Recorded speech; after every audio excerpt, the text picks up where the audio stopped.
Houston, Texas, 2010. Doctors at the Texas Heart Institute examine a 59-year-old man complaining of chest pains and make an astounding discovery.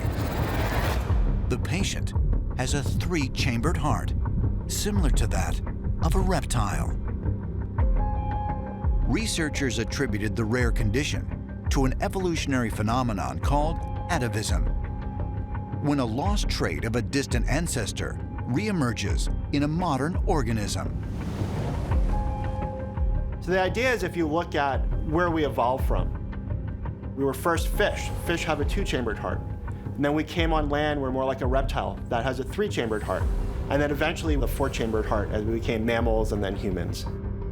So interestingly, during development, that same sequence of evolution is played out again as embryos. So if there's any sort of defect in the embryo along the way, it could get stalled out of that earlier state. And now this man has a heart that's more typical of our distant ancestors, the reptiles. While the discovery of a human with a reptilian heart is incredibly rare, other genetic conditions have been found that suggest a link with reptiles. Since the 1800s, over 100 cases of human tails have been reported in medical journals. People with the disease, ichthyosis, have dry, scaly skin. And people with the diseases called syndactyly and ectrodactyly have fused fingers and claw-like hands. But if such anatomical irregularities are a link to our ancient ancestors, as some scientists suggest, could it be that they are not the remnants of a reptilian stage in human development, but instead reveal that the human genome was commingled with that of the so-called reptilians? Ancient astronaut theorists say yes, and believe that proof of alien hybrid experimentation can also be found in other unusual anomalies that appear to mirror the descriptions of divine beings from ancient texts. Millions of infants are born with blue patches of skin called Mongolian spots, evoking the blue-skinned gods common to India and Egypt. There have also been many cases of gigantism throughout history, bringing to mind biblical stories of the Nephilim, giants that were said to be the hybrid offspring of humans and divine beings called the Watchers. Within us is the whole evolutionary development of humankind, as well as the other species that humans developed from, reptiles, fish, and so forth. Extrapolating this idea, if extraterrestrials had a hand in retooling our DNA, then do we also carry their genetic makeup within us, as we would? We know today that our DNA contains a lot of junk DNA that we still don't understand. So when we see these genetic anomalies surface in physical form in children, it could be that it's not an anomaly, it's actually a lost extraterrestrial gene, a marker that's now resurfacing at the right time. Could there be extraterrestrial genes lying dormant in human DNA, as ancient astronaut theorists suggest? And if so, might a closer examination of bloodlines passed down from our earliest ancestors provide further evidence of this connection? Located between the border of Spain and France is the Pyrenees mountain range. The people that occupy this isolated region are known as the Basque, and they have long confounded anthropologists and historians. The language spoken by the enclave is not related to any other in that part of the world. And the population also has the highest concentration of Rh-negative blood type on Earth.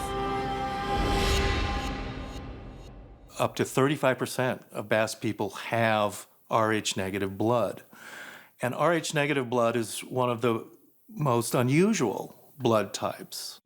And it's the one blood type that is least likely to mutate or interact with other blood types. Human blood types are grouped into 4 distinct designations that include O, A, B, and AB. Additionally, there is another variance between blood types known as the Rh factor, or rhesus factor, which is a measure of rhesus-based antigens in the blood. The name comes from a monkey from India and other parts of Asia, which is the rhesus macaque. And this monkey was used in experiments looking at blood transfusions. How blood was received from recipients varied. And it was discovered that the rhesus factor could be positive or negative. Most humans in the world are rhesus positive.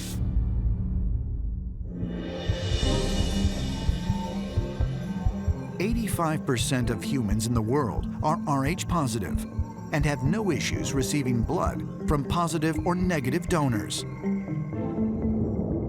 But for the Rh negative population, receiving Rh positive blood may be fatal, as the body will try to destroy the foreign antigens.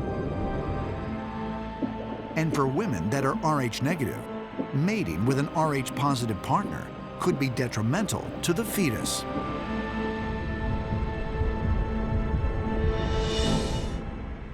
If a rhesus positive and a rhesus negative parents were to have an offspring, there is a potential danger to the offspring because these 2 blood types can't interbreed, basically. Medical intervention is needed. It's why, actually, in the past, people had to have a blood test before they were allowed to get married. The very fact that an Rh negative mother, her body would actually try to kill an Rh positive baby generates bizarre scenarios.